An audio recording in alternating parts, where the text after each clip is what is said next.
বাংলাদেশের সেনাপ্রধান জেনারেল ওয়াকারুজ্জামান কোথায় যাচ্ছেন সেটি এখন বড় খবরের অংশ হয়ে দাঁড়িয়েছে। Indo Pacific army chiefs conference বা আইপিএসসি তে অংশগ্রহণ শেষে 26শে সেপ্টেম্বর মালয়েশিয়া থেকে দেশে ফিরেছেন জেনারেল ওয়াকার। সামাজিক মাধ্যমে রটিয়ে পড়ে মালয়েশিয়াতে ভারতীয় সেনাপ্রধান জেনারেল উপেন্দ্র দ্বিবেদীর সঙ্গে জেনারেল ওয়াকারের বৈঠক হয়েছে। অথচ ভারতীয় সেনাপ্রধান আইপিএসসি এর বৈঠকে অংশ নিতে মালয়েশিয়ায় যাননি। তিনি আইপিএসসি এর সম্মেলনের সময় ভারতে ছিলেন। ওই রটনার রেশ কাটতে না কাটতেই সামাজিক মাধ্যমের আরেকটি খবর হলো জেনারেল ওয়াকারুজ্জামান চলতি মাসেই ভারত সফরে যাচ্ছেন। অনেকে বলছেন তিনি আন্তর্জাতিক একটি গুরুত্বপূর্ণ সম্মেলনে যোগ দিতে দিল্লি যাবেন। অনেকে আবার এর পেছনে গভীর রাজনৈতিক ষড়যন্ত্রের গন্ধ পাচ্ছেন। বিশেষ করে দিল্লিতে যেহেতু সাবেক প্রধানমন্ত্রী শেখ হাসিনা অবস্থান করছেন, তাই অনেকে দুয়ে দুয়ে চার মেলাচ্ছেন। তবে সেনাবাহিনীর একাধিক সূত্র নিশ্চিত করেছে একটি নয়, মধ্য অক্টোবরে ভারতে দুটি অত্যন্ত গুরুত্বপূর্ণ সম্মেলন অনুষ্ঠিত হবে। আর দুটি সম্মেলনে যোগ দেওয়ার জন্য আমন্ত্রণও পেয়েছেন জেনারেল ওয়াকার। 22শে সেপ্টেম্বর বাংলাদেশ সেনাবাহিনীর এক বিবৃতিতে জানানো হয়, 14তম Indo Pacific army chiefs conference বা আইপিএসসি তে যোগ দেওয়ার জন্য সেনাপ্রধান জেনারেল ওয়াকারুজ্জামান মালয়েশিয়া গিয়েছিলেন। তার এই সফর ছিল 4 দিনের। 14তম Indo Pacific army chiefs conference বা আইপিএসসি এর 49তম Indo Pacific armies management seminar বা আইপিএএমএস এবং 11তম সিনিয়র এনলিস্টেড ফোরাম বা সেলফ মালয়েশিয়ার কুয়ালালামপুরে 23 থেকে 25শে সেপ্টেম্বর 2025 পর্যন্ত অনুষ্ঠিত হয়। এর মধ্যে আইপিএসসি হলো সেনাপ্রধানদের জন্য, আর আইপিএএমএস হলো ডেপুটি চিফ এবং সিনিয়র র্যাঙ্কিং কর্মকর্তাদের বা লেফটেন্যান্ট জেনারেল থেকে লেফটেন্যান্ট কর্নেল পদমর্যাদার কর্মকর্তাদের জন্য। মালয়েশিয়ান এবং মার্কিন সেনাবাহিনীর যৌথ আয়োজনে অনুষ্ঠিত এই সম্মেলনটির প্রধান লক্ষ্য ছিল ভারত প্রশান্ত মহাসাগরীয় অঞ্চলে শান্তি ও স্থিতিশীলতা বজায় রাখার জন্য স্থল বাহিনীর মধ্যে সহযোগিতা, আন্তঃকার্যক্ষমতা এবং সমন্বয় বাড়ানো। সম্মেলনে মোট 25 থেকে 27টি দেশের 190 জনেরও বেশি প্রতিনিধি অংশ নেন, যার মধ্যে 12টি দেশের সেনাপ্রধান ছিলেন। যে দেশগুলোর সেনাপ্রধানরা উপস্থিত ছিলেন তার মধ্যে রয়েছে মালয়েশিয়া, মার্কিন যুক্তরাষ্ট্র, অস্ট্রেলিয়া, যুক্তরাজ্য, সিঙ্গাপুর এবং বাংলাদেশ। 27শে সেপ্টেম্বর বাংলাদেশ সেনাবাহিনীর আরেকটি সংবাদ বিজ্ঞপ্তিতে কনফারেন্স শেষে জেনারেল ওয়াকারের দেশে ফিরে আসার খবর জানানো হয়। ওই বিজ্ঞপ্তিতে বলা হয়, বাংলাদেশের সেনাপ্রধান 26শে সেপ্টেম্বর রাতে দেশে ফিরেছেন। তিনি ওই সফরে যুক্তরাষ্ট্রের army pacific commander commanding general Ronald Patrick Clark এবং মালয়েশিয়া সেনাবাহিনীর প্রধান জেনারেল মোহাম্মদ হাফিজউদ্দিন জানান্তির সাথে আলাদাভাবে বৈঠক করেছেন। বিজ্ঞপ্তির সাথে 3টি ছবিও সরবরাহ করা হয়েছিল। জেনারেল ওয়াকার মালয়েশিয়া থাকাকালে কিছু ভারতীয় গণমাধ্যম ও সামাজিক মাধ্যমে রচিয়ে পড়ে তিনি সেখানে ভারতের সেনাপ্রধান জেনারেল উপেন্দ্র দ্বিবেদীর সঙ্গে বৈঠক করেছেন। বিশেষ করে একই সময় বাংলাদেশের প্রধান উপদেষ্টা ডক্টর মোহাম্মদ ইউনূস জাতিসংঘের সাধারণ পরিষদের সম্মেলনে যোগ দিতে নিউ ইয়র্ক সফরে গিয়েছিলেন। অনেকেই দুইজনের এই সফরকে বেশ চমকপ্রদভাবে উপস্থাপন করেছেন, কিন্তু আইপিএসসি এর 14তম সম্মেলনের দুই আয়োজক মালয়েশিয়া ও যুক্তরাষ্ট্র সেনাবাহিনীর পক্ষ থেকে সম্মেলনে অংশ নেওয়া সেনাপ্রধানদের যে ছবি প্রকাশ করা হয়েছে, সে ছবিতে দেখা যাচ্ছে ভারতীয় সেনাপ্রধান নেই। আমরা বিষয়টি নিয়ে আরো অনুসন্ধান করে দেখেছি। সম্মেলনটি অনুষ্ঠিত হয়েছিল 23 থেকে 25শে সেপ্টেম্বর। সেই সময় ভারতীয় সেনাপ্রধান জেনারেল উপেন্দ্র দ্বিবেদী ভারতেই ছিলেন। ওই সময় ভারতীয় সেনাপ্রধান যে দেশটির দুটি হাই প্রোফাইল ইভেন্টে অংশ নিয়েছিলেন সে ব্যাপারে নিশ্চিত হওয়া গেছে। গত 23শে সেপ্টেম্বর জেনারেল দ্বিবেদী নয়াদিল্লির মানিক সেন্টারে প্রথম trade services academia tech symposium বা টিস্যাটস এর সমাপনী অনুষ্ঠানে উপস্থিত ছিলেন। অনুষ্ঠানে কেন্দ্রীয় শিক্ষামন্ত্রী শ্রী ধর্মেন্দ্র প্রধান এবং প্রতিরক্ষা প্রতিমন্ত্রী শ্রী সঞ্জয় শেঠও উপস্থিত ছিলেন।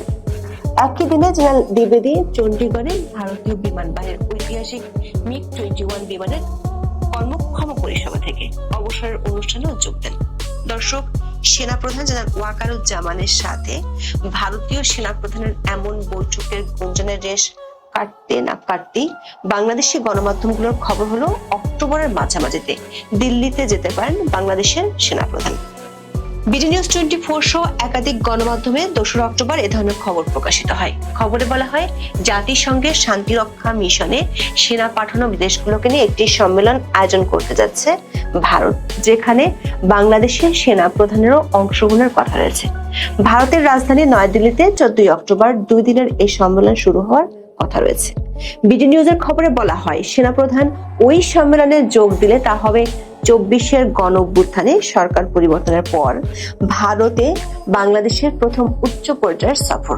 1 অক্টোবর সম্মেলনের বিষয়ে ভারতের প্রতিরক্ষা মন্ত্রণালয় বা মিনিস্ট্রি অফ ডিফেন্স থেকে একটি বিবৃতিও দেওয়া হয়েছে। সেই বিবৃতিতে বলা হয়, জাতিসংঘ শান্তিরক্ষী মিশনে সৈন্য পাঠানো দেশগুলোর সেনা প্রধানদের সম্মেলন আগামী 14 থেকে 16 অক্টোবর দিল্লিতে অনুষ্ঠিত হবে। এবারের ইউএনটিসিসি কনক্লেভটি ভারতীয় সেনাবাহিনী আয়োজন করছে। বিশ্বের 30টি দেশের প্রতিনিধিরা এতে অংশ নেবেন। সেই 30টি দেশের মধ্যে বাংলাদেশের নাম আছে। এই সম্মেলনে বাংলাদেশের অংশগ্রহণ অত্যন্ত তাৎপর্যপূর্ণ, কারণ বাংলাদেশ জাতিসংঘের শান্তিরক্ষা মিশনে অন্যতম বৃহৎ এবং ধারাবাহিক অবদানকারী দেশ। বর্তমানে বিভিন্ন দেশে বাংলাদেশের 5,685 জন শান্তিরক্ষী নিয়োজিত আছে। শান্তিরক্ষী পাঠানোর দিক থেকে বাংলাদেশের অবস্থান এখন তৃতীয়। তবে পাকিস্তান জাতিসংঘ শান্তিরক্ষী মিশনে সৈন্য পাঠালেও এবারের সম্মেলনে দেশটিকে আমন্ত্রণ জানানো হয়নি। ভারতীয় সংবাদমাধ্যম দ্য স্টেটমেন্টসের এক খবরের বরাত দিয়ে বাংলাদেশের গণমাধ্যমগুলো খবর পরিবেশন করে। বাংলাদেশের সেনাপ্রধান জেনারেল ওয়াকার অক্টোবরে ওই সম্মেলনে যোগ দিতে দিল্লি যাচ্ছেন। সূত্রগুলো বলছে, একই সময়ে ভারতে আরো একটি সম্মেলন অনুষ্ঠিত হবে। সেটি হলো south Asia counter terrorism conference 2025, যেটি হবে 13 থেকে 16 অক্টোবর পর্যন্ত। তবে এই সম্মেলনটির খবর বাংলাদেশের গণমাধ্যমে আসেনি। জেনারেল ওয়াকার দিল্লি যাচ্ছেন এমন খবর বাংলাদেশের প্রতিষ্ঠিত গণমাধ্যমে আসার পর সেটি সামাজিক মাধ্যমে বেশ আলোচনার জন্ম দেয়। দুটি কারণে এই আলোচনা বেশ জমে ওঠে। প্রথমত, দিল্লিতে অবস্থান করছেন সাবেক প্রধানমন্ত্রী শেখ হাসিনা। দ্বিতীয়ত, সম্প্রতি বাংলাদেশের অন্তর্বর্তী সরকারের শীর্ষ পর্যায়ে নতুন করে ভারত বিরোধী বক্তব্য দেওয়া শুরু হয়েছে। গত বছরের 8 আগস্ট দায়িত্ব নেওয়ার পর শুরুর দিকে প্রথম কয়েক মাস সরকারের কয়েকজন উপদেষ্টা ও তাদের মিত্ররা ভারত বিরোধী বক্তব্য দিতেন। তবে 2 দফা পররাষ্ট্র মন্ত্রণালয় এবং নরেন্দ্র মোদী অধ্যাপক ইউনূসের মধ্যকার বৈঠকের পর সেটি কমে গিয়েছিল। এমনকি সরকারের মিত্ররাও ভারত বিরোধী বক্তব্য কমিয়ে দিয়েছিল। এর মধ্যে অধ্যাপক ইউনূস নিউ ইয়র্কে গিয়ে 2 দফা ভারত সম্পর্কে বিরূপ মন্তব্য করেন। সবশেষ সাক্ষাৎকারে তিনি বলেছেন, শেখ হাসিনা বিজয়ের বেশে দেশে ফিরে আসবে এমনটাই আশা করে ভারত। আবার দেশের মধ্যে স্বরাষ্ট্র উপদেষ্টা জাহাঙ্গীর আলম চৌধুরী পার্বত্য চট্টগ্রামের অস্থিরতার জন্য ভারতকে দায়ী করে প্রকাশ্যে বক্তব্য দেন। যদিও ভারত এবং বাংলাদেশের পররাষ্ট্র মন্ত্রণালয় থেকে এখন এ ব্যাপারে কিছু বলা হয়নি। এমন পরিস্থিতিতে জেনারেল ওয়াকারের দিল্লি সফরের ইঙ্গিত সামাজিক মাধ্যমে বেশ আলোচনার জন্ম দেয়। সূত্রগুলো বলছে, সেই আলোচনায় জল ঢেলে দিয়েছেন সেনাপ্রধান নিজেই। তিনি নিজে দুটি সম্মেলনে যোগ দিতে যাচ্ছেন না, বরং প্রতিনিধি পাঠাবেন।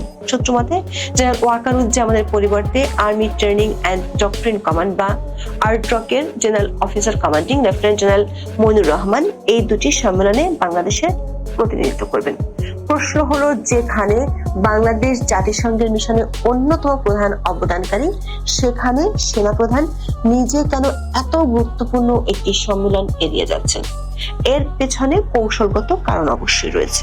সূত্রগুলো জানাচ্ছে, সেনাপ্রধানের এই সফর বাতিল করা হয়েছে অবাঞ্ছিত সমালোচনা বন্ধ করার জন্য একটি সচেতন কৌশল হিসেবে। এই মুহূর্তে ঢাকা এবং নয়াদিল্লির মধ্যে দ্বিপাক্ষিক সম্পর্ক সর্বনিম্ন পর্যায়ে রয়েছে। এই পরিস্থিতিতে সেনাপ্রধানের দিল্লি সফর বাংলাদেশের সেনাবাহিনী এবং ভারতীয় সেনাবাহিনীর মধ্যে চলমান সম্পর্ককে ঘিরে অতিরিক্ত মনোযোগ আকর্ষণ না করার জন্য একটি পদক্ষেপ। অর্থাৎ দেশের অভ্যন্তরে যেন কোনো রকম অপ্রয়োজনীয় রাজনৈতিক বিতর্ক বা সমালোচনার সৃষ্টি না হয়, সে কারণেই এই কৌশলগত সিদ্ধান্ত নেওয়া হয়েছে বলে একাধিক সেনা সূত্র নিশ্চিত করেছে। সেনাবাহিনী সূত্রে জানা গেছে, শান্তিরক্ষা মিশনের কনক্লেভে সাধারণত সেনা প্রধানরা স্ত্রী গিয়ে থাকেন। জেনারেল ওয়াকারের স্ত্রী সাবেক প্রধানমন্ত্রী শেখ হাসিনার আত্মীয়, আর শেখ হাসিনা দিল্লিতে অবস্থান করছেন। এরই মধ্যে অনেক সাবেক সেনা কর্মকর্তারা সামাজিক মাধ্যমে তার দিল্লি যাওয়ার খবরে ঝড় তুলেছেন। তাদের দাবি, সাবেক প্রধানমন্ত্রী শেখ হাসিনা জেনারেল ওয়াকারের আত্মীয় হওয়ায় এই সফরে তার সাথে কোনো গোপন সাক্ষাৎ বা আলোচনা হতে পারে, যা দেশের জন্য ভয়াবহ পরিস্থিতি ডেকে আনবে। আরেক পক্ষের দাবি সেনাপ্রধানের এই ধরনের সফর রাজনৈতিকভাবে কম্প্রোমাইজড হতে পারে। তবে সেনাবাহিনীর একটি সূত্র বলছে বাংলাদেশ সেনাবাহিনীর সাথে ভারতীয় সেনাবাহিনীর বেশ ভালো সম্পর্ক রয়েছে। কয়েক মাস আগে ভারতের সেনাপ্রধান বিষয়টি নিয়ে কথা বলেছেন। ওই সূত্রটি বলছে তথ্য প্রযুক্তির এই যুগে কারোর সাথে বৈঠক করতে হলে সশরীরে গিয়ে বৈঠক করতে হবে এমন ধারণা অবান্তর। ফলে তেমন কিছুর আশঙ্কা থাকলে সেটি দিল্লি না গেলেও ঘটা সম্ভব।